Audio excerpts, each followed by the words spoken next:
Hello, j'espère que vous allez bien. Aujourd'hui, je vous retrouve dans une nouvelle vidéo pour parler du matériel dont peut avoir besoin un graphiste freelance.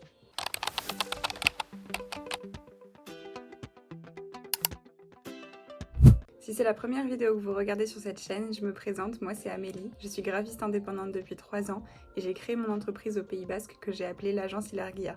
Contrairement à ce qu'on pourrait penser, il n'y a pas besoin d'avoir énormément de matériel quand on se lance comme graphiste indépendant. Dans cette vidéo, je vais vous parler du matériel qui est selon moi indispensable quand on se lance comme graphiste freelance, puis vous parler des différents achats qu'il est possible de faire pour progresser dans sa pratique et proposer du travail plus qualitatif.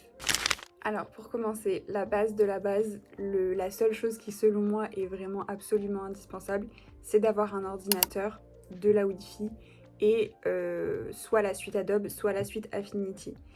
Si vous ne connaissez pas la différence entre la suite Adobe et la suite Affinity, la suite Adobe c'est je pense les logiciels les plus courants quand on travaille dans le graphisme, donc avec Photoshop, Illustrator, InDesign, etc.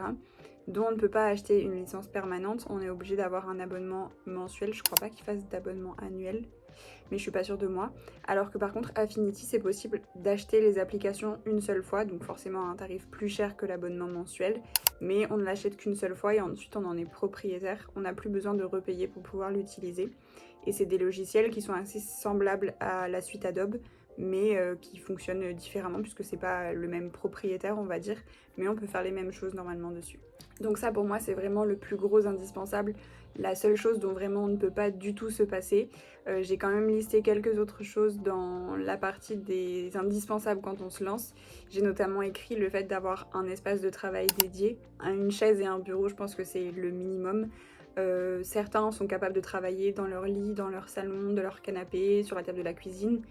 C'est une solution qui est possible, mais honnêtement avoir un vrai espace de travail dédié à son activité, je pense que c'est quand même très important pour déjà considérer ça réellement comme un travail et pour travailler dans plus de confort et dans un espace qui est dédié.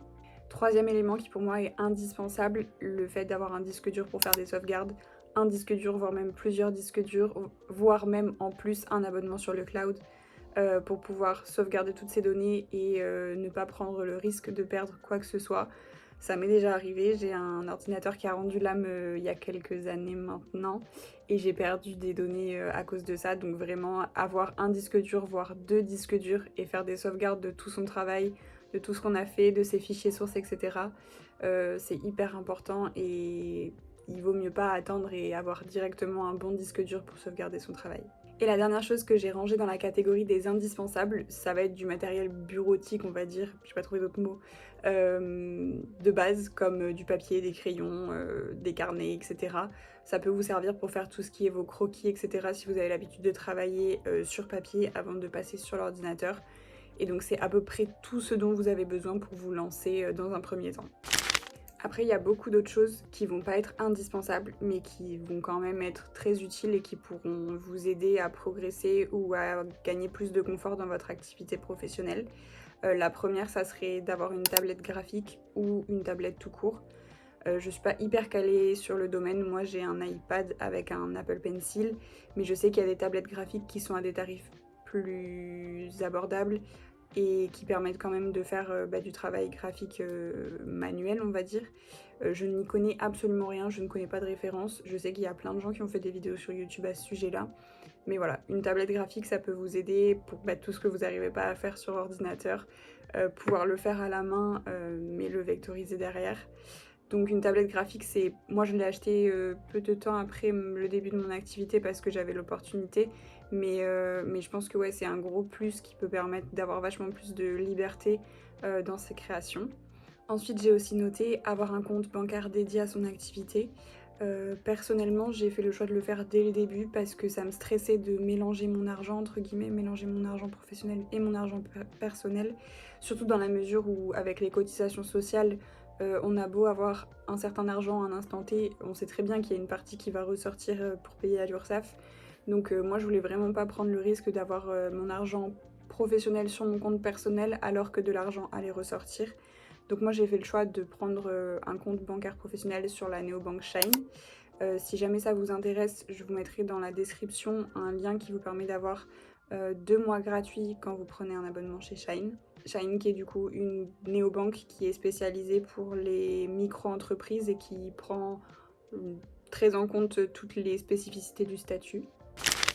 Après du coup dans ce matériel un peu supplémentaire qu'il est possible d'acheter, qui n'est pas indispensable mais qui est quand même bien pour gagner en confort dans sa vie professionnelle, et j'ai noté le fait d'avoir une chaise de bureau, le fait d'avoir une souris, c'est des petits détails qui sont futiles entre guillemets, mais vraiment, enfin, quand on fait ça à longueur de temps, etc., au final, on a besoin de gagner en confort dans sa vie professionnelle. Et la dernière chose que j'ai notée dans cette catégorie-là, c'est le fait d'avoir un numéro professionnel pour son activité. C'est comme pour le compte bancaire, c'est absolument pas indispensable, mais par contre, personnellement, j'y trouve vraiment un intérêt. Quand mon numéro professionnel sonne, je sais que c'est pour du travail. Et quand mon numéro personnel sonne, je sais que c'est pas quelqu'un pour du travail qui m'appelle. Et le fait aussi de pouvoir couper quand on est en week-end, quand on est le soir, etc. La possibilité de ne pas recevoir ces notifications du travail sur son téléphone et de ne pas se stresser avec ses mails, etc. Enfin, pour moi, c'est important pour l'équilibre entre la vie personnelle et la vie professionnelle d'avoir un numéro professionnel pour vraiment isoler la partie travail sur un autre numéro, quoi. Et moi, ce que j'ai fait, du coup, c'est pas que j'ai pas pris une carte SIM et un abonnement de téléphone pro. J'ai pris l'application On-Off qui, en gros, permet de créer un numéro. Alors, je sais pas exactement comment ça marche, mais ça permet de créer un numéro vraiment comme un numéro normal, hein. Moi, j'ai un téléphone en 07 et c'est une application sur le téléphone qui redirige mes appels, etc. Et enfin bref, ça marche comme si j'avais une deuxième carte SIM dans mon téléphone, mais en fait, c'est tout géré sur une application avec un abonnement mensuel qui est maintenant, je crois, à 4,99 € par mois. Et pour terminer, du coup, j'ai fait une liste de choses un petit peu plus optionnelles encore que la catégorie qu'on vient de voir. Personnellement, j'ai trouvé ça utile au bout d'un certain temps d'investir dans un ordinateur fixe, donc dans un grand écran, parce que j'ai travaillé pendant très longtemps sur un Mac qui était un 15 pouces, je crois, avant que celui-ci ne me lâche et que du coup je prenne un MacBook Air 13 pouces. Et c'est quand même assez petit comme écran. Personnellement, je travaille beaucoup sur du catalogue et sur des supports qui sont soit ultra précis, soit très très grands. Et le fait de travailler sur un petit écran entre guillemets d'ordinateur, honnêtement, je me tuais les yeux, je travaillais à 2 cm de l'écran, etc. Donc le fait d'acheter un ordinateur fixe en termes encore une fois de confort de travail, ça a beaucoup changé les choses. Et je prends aussi plus de plaisir à m'asseoir à mon bureau pour travailler du fait d'avoir un ordinateur de bonne qualité. Et ça sert aussi si vous avez besoin ou envie de travailler en double écran, d'avoir certaines informations sur votre ordinateur portable et d'autres informations sur un ordinateur fixe. C'est possible de les connecter et de tout faire passer d'un écran à l'autre. Enfin, personnellement, c'est des choses qui m'arrivent. Ça arrive que ce soit utile pour moi. Ensuite, j'ai noté une bonne imprimante pour pouvoir imprimer et tester ses packaging ou ses supports de manière générale. Quand on travaille sur des choses qui sont assez complexes, quand on veut vérifier des couleurs, etc., avoir une bonne imprimante, c'est utile pour vérifier du coup tous ces critères-là. J'ai aussi noté un pantonnier pour pouvoir vérifier les références des couleurs avant d'envoyer à l'impression des supports. Pareil, c'est pas un achat que j'ai fait dès le début, c'est un achat que j'ai dû faire au bout de un an et demi ou peut-être même 2 ans, je me souviens plus. C'est pas quelque chose que j'utilise hyper souvent, mais n'empêche que si j'en ai besoin, je l'ai. Et que au début, je me rappelle que ça me stressait énormément les rendus couleurs de mes impressions, donc un outil supplémentaire qui coûte super cher. C'est vraiment abusé, mais par contre, ça fait partie des choses, des investissements entre guillemets qu'il faut faire, comme je disais au début, pour progresser dans sa pratique, pour fournir du travail de meilleure qualité. Et après, les 2 dernières choses que j'ai notées, c'est encore plus non essentiel, mais ça fait partie des choses qu'on peut être amené à acheter.